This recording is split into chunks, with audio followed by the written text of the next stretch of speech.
जय हिंद दोस्तों। इससे पहले के वीडियो में हमने आपको बताया था कि समांतर श्रेणी का प्रथम पद और सर्वांतर कैसे ज्ञात करते हैं। क्लास 10th के लिए बहुत ही महत्वपूर्ण टॉपिक है कि समांतर श्रेणी का प्रथम पद और सर्वांतर कैसे ज्ञात किया जाता है। इसको हमने पहले पार्ट में आपको बता दिया है। अगर आपने नहीं सीखा है तो लिंक डिस्क्रिप्शन में है, वहां से आप सीख सकते हैं। तो आज हमने प्रश्नावली 5.2 के क्वेश्चनों को लिया है और इसी क्वेश्चन को हम आपको सॉल्व करके सिखाएंगे। आप बिल्कुल ध्यान से समझिएगा और सीखिएगा। तो जैसे क्वेश्चन क्या दिया गया है, निम्नलिखित देखिए प्रश्नावली 5.2 समांतर श्रेणी का है। निम्नलिखित सारणी में रिक्त स्थानों को भरिए जहां समांतर श्रेणी का प्रथम पद A1 सर्वांतर D और nवां पद AN है। तो चलिए हम इसको सॉल्व करते हैं। तो बिल्कुल ध्यान से समझिएगा। मेरा नाम शुभम सिंह पटेल है। आप सभी का स्वागत है आपके अपने यूट्यूब चैनल कीर्तिमान फ्यूचर क्लासेज में। तो चलिए बिल्कुल ध्यान से समझिएगा और सीखिएगा। तो चलिए जैसे पहला क्वेश्चन यहाँ इसमें क्या दिया गया, उससे पहले हम आपको कुछ बेसिक कॉन्सेप्ट बताते हैं। अगर आपने पहले वीडियो को नहीं देखा है तो हम यहाँ उसको थोड़ा सा रिपीट कर देते हैं। तो देखिए समांतर श्रेणी का व्यापक रूप क्या होता है। समांतर श्रेणी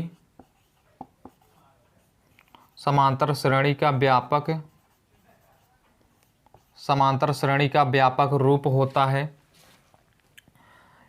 देखिए ए होता है A+D होता है A+2D dot dot dot dot, यही होता है समांतर श्रेणी का व्यापक रूप। और इससे जो निकल कर आता है समांतर श्रेणी का nवां पद।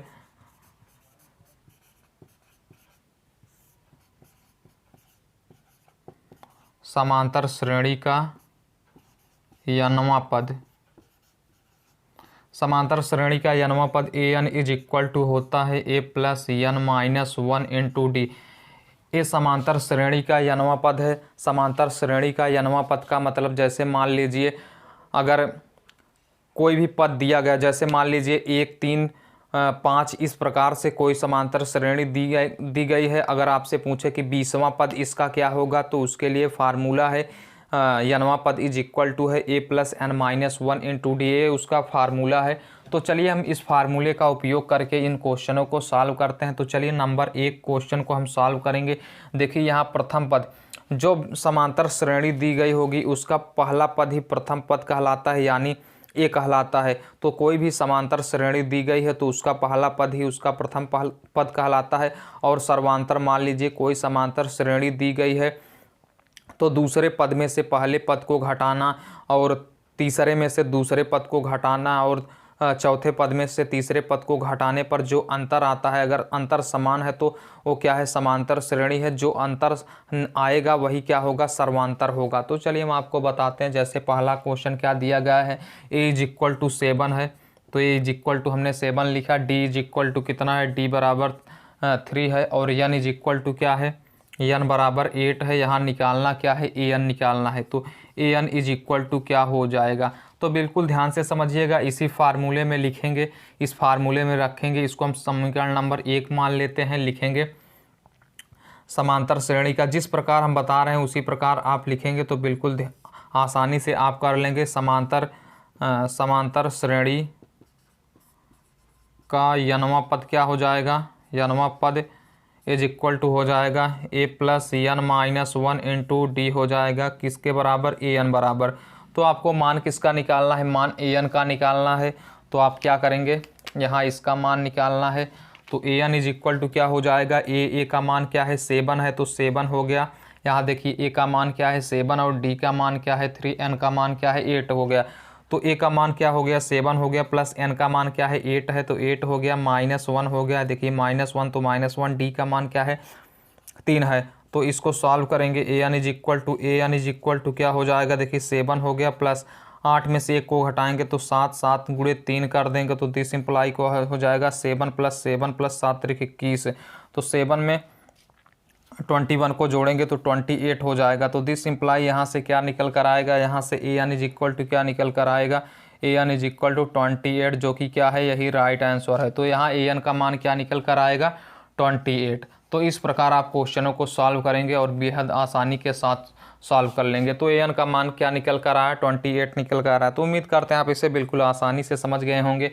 तो हमने कुछ किया नहीं, देखिए an इज इक्वल टू होता है a plus n minus 1 into d. यहाँ से हमने a is equal to 7, d is equal to 3, n is equal to 8 इसमें रख कर सॉल्व कर दिया। यहाँ से क्या निकल कर आया, 28 निकल कर आया। तो उम्मीद करते हैं आप इसे बिल्कुल आसानी से समझ गए होंगे और अब बिल्कुल आसानी से इस प्रकार के क्वेश्चनों को कर सकते हैं।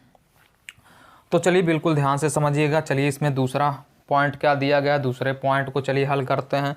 दूसरा पॉइंट में हल करना है, देखिए दूसरे पॉइंट में देखिए समांतर श्रेणी का पहले हम यनवा पद लिख देते हैं। A n is equal to होता है a plus n minus 1 into d. क्या है, फार्मूला है।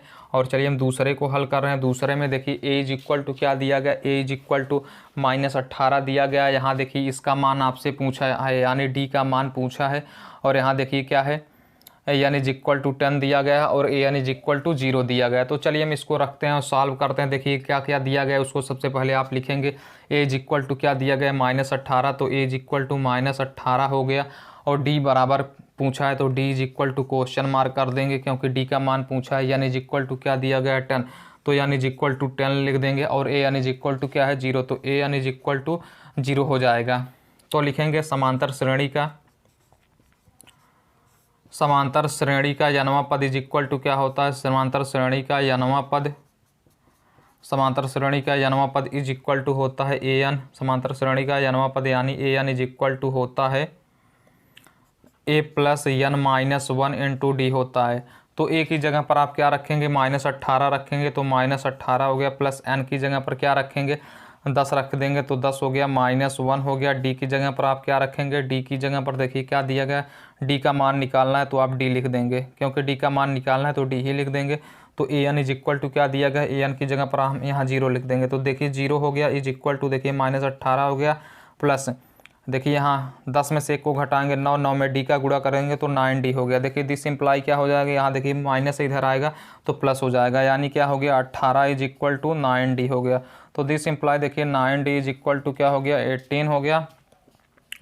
तो दिस इम्प्लाई यहाँ से देखिए d इज इक्वल टू क्या हो जाएगा, यहाँ देखिए 9 का गुणा है d में, इधर आएगा तो भाग हो जाएगा। तो d इज इक्वल टू क्या हो गया 18/9 हो गया। तो भाग दे देंगे तो क्या हो जाएगा, 9 का 9 दूना 18। तो यहाँ से देखिए क्या निकल कर आएगा, डी यानी सर्वांतर क्या निकल कर आएगा 2। इसका राइट आंसर हो गया। तो उम्मीद करते हैं आपको समझ में ज़रूर आया होगा। अगर अभी तक आपने चैनल को सब्सक्राइब नहीं किया तो चैनल को सब्सक्राइब करके बेल आइकन को ज़रूर प्रेस करिएगा, लाइक कीजिएगा, अपने दोस्तों के साथ शेयर कीजिएगा। बेल आइकन प्रेस करने से यह होता है कि ऑल को सेट करिएगा, जिससे कि मैं अगर कोई नई वीडियो अपलोड करता हूं तो आप तक बिल्कुल आसानी से नोटिफिकेशन उसका पहुंच जाए।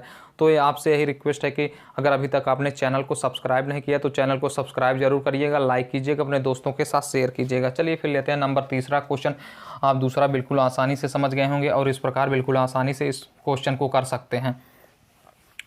तो चलिए हम आपको तीसरा बताते हैं, बिल्कुल ध्यान से समझिएगा और सीखिएगा। चलिए जैसे नंबर तीसरा इसमें क्या दिया गया है उसको देखिए। नंबर तीसरे में देखिए दिया गया है ए का मान हमको ज्ञात करना है, तो यहाँ देखिए डॉट डॉट हम कर देते हैं। ए इज इक्वल टू मान ज्ञात करना है तो हम क्वेश्चन मार्क कर देते हैं। डी बराबर क्या दिया गया -3, तो डी इज इक्वल टू क्या हो जाएगा -3 हो जाएगा। और एन इज इक्वल टू क्या हो जाएगा 18 हो जाएगा। तो एन इज इक्वल टू क्या हो गया 18 यानी 18 हो गया। और देखिए क्या हो गया ए एन इज इक्वल टू क्या दिया गया -5 यानी -5, तो ए एन इज इक्वल टू क्या हो जाएगा -5 हो जाएगा। तो चलिए इसको रखते हैं इसमें। तो समांतर श्रेणी का यनवा पद, समांतर श्रेणी का यनवा पद इज इक्वल टू क्या हो जाएगा, a n is equal to a plus n minus 1 into d. तो इसी फार्मूले में रखेंगे। देखिए ए का मान निकालना है तो उसको ऐसे लिख देंगे, एन बराबर कितना दिया गया 18 दिया गया है तो -1 कर देंगे। इस सूत्र में रख दे रहे हैं, एन की जगह पर 18 -1 है तो 1 हो गया। डी की जगह पर क्या रखेंगे -3 रख देंगे। और ए एन की जगह पर क्या रखेंगे -5, तो -5 हो गया। तो देखिए दिस इम्प्लाई क्या हो जाएगा -5 बराबर ए हो गया, प्लस 18 में से 1 को घटाएंगे तो 17, यहाँ कुछ नहीं तो गुणा का चिन्ह बना जाएगा -3। तो इसको सॉल्व करेंगे, दिस इम्प्लाई देखिए क्या हो जाएगा, इधर -5 हो गया इज इक्वल टू देखिए ए हो गया। देखिए यहाँ क्या है प्लस है, यहाँ माइनस है तो प्लस माइनस माइनस हो जाएगा, 17 तरीक क्या हो गया 51 हो गया।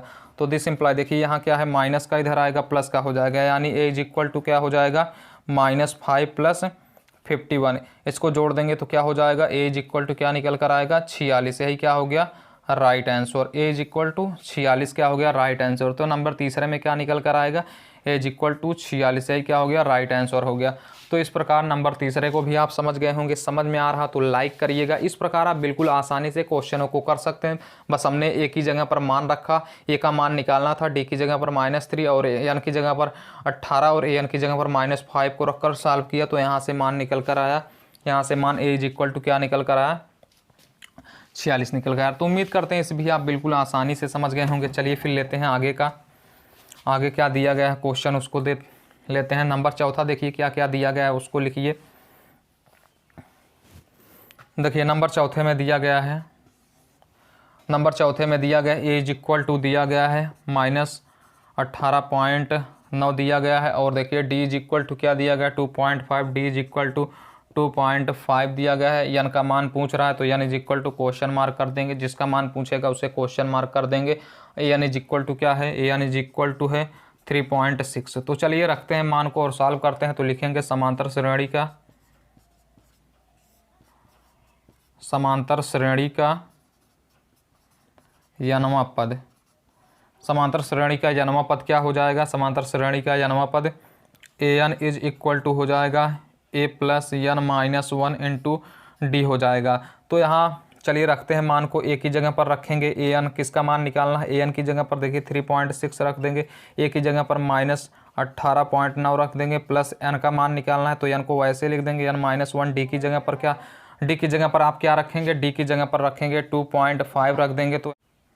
तो दिस इम्प्लाई क्या हो जाएगा, इसको सॉल्व करेंगे। देखिए यहाँ क्या है माइनस का है, इधर आएगा प्लस का हो जाएगा। तो क्या हो गया 3.6 प्लस 18.9 हो गया और क्या हो जाएगा इज इक्वल टू हो जाएगा एन -1 और यहाँ क्या हो जाएगा 2.5। ये रैखिक समीकरण जैसा है, इसको सॉल्व कर देंगे तो दिस इम्प्लाई क्या हो जाएगा, इसको जोड़ेंगे तो कितना निकल कर आएगा 22.5 निकल कर आएगा। इसको जोड़ेंगे 9 6 15 की 5 हासिल, हाँ 22.5 निकल कर आएगा। इज इक्वल टू क्या हो गया एन -1 हो गया और ये क्या हो गया 2.5। इसको सॉल्व कर देंगे तो क्या निकल कर आएगा, देखिए दिस इम्प्लाई क्या हो जाएगा, यहाँ देखिए गुणे में इधर आएगा तो भाग हो जाएगा। तो एन -1 इज इक्वल टू क्या हो जाएगा, एन -1 इज इक्वल टू हो जाएगा 2.5 माइनस क्या हो जा बटे क्या हो जाएगा 2.5। इसको भाग कर देंगे तो 9 बार जाएगा, हाँ 9 बार जाएगा। तो यहाँ से देखिए क्या हो जाएगा एन -1 इज इक्वल टू 9 हो गया। तो this implies n is equal to क्या हो जाएगा 10। तो यहाँ से मान क्या निकल कर आएगा, यहाँ से मान यहाँ का क्या निकल कर आएगा 10 निकल कर आएगा। तो यही क्या हो जाएगा राइट आंसर हो जाएगा। ये रैखिक समीकरण अगर ये भी आप नहीं जानते हैं तो लिंक डिस्क्रिप्शन में, वहाँ से आप बिल्कुल आसानी से सीख सकते हैं। किसी भी प्रकार की प्रॉब्लम हो तो आप कमेंट बॉक्स में ज़रूर बताइएगा, हम आपको उस प्रॉब्लम को दूर करेंगे। तो उम्मीद करते हैं इसे आप समझ गए होंगे। इस प्रकार आप 5वें को कमेंट बॉक्स में करके ज़रूर इसका आंसर देंगे। तो उम्मीद करते हैं आपको समझ में ज़रूर आया होगा। इसके अगले क्वेश्चनों को हम अगले पार्ट में बताएंगे। तो आप क्वेश्चन नंबर 5वें का उत्तर आप कमेंट बॉक्स में ज़रूर देंगे। अगर समझ में आया तो लाइक करिएगा। अगर अभी तक आपने चैनल को सब्सक्राइब नहीं किया तो चैनल को सब्सक्राइब करके बेल आइकन को ज़रूर प्रेस करिएगा। अपने दोस्तों के साथ शेयर कीजिएगा। धन्यवाद वीडियो को पूरा देखने के लिए।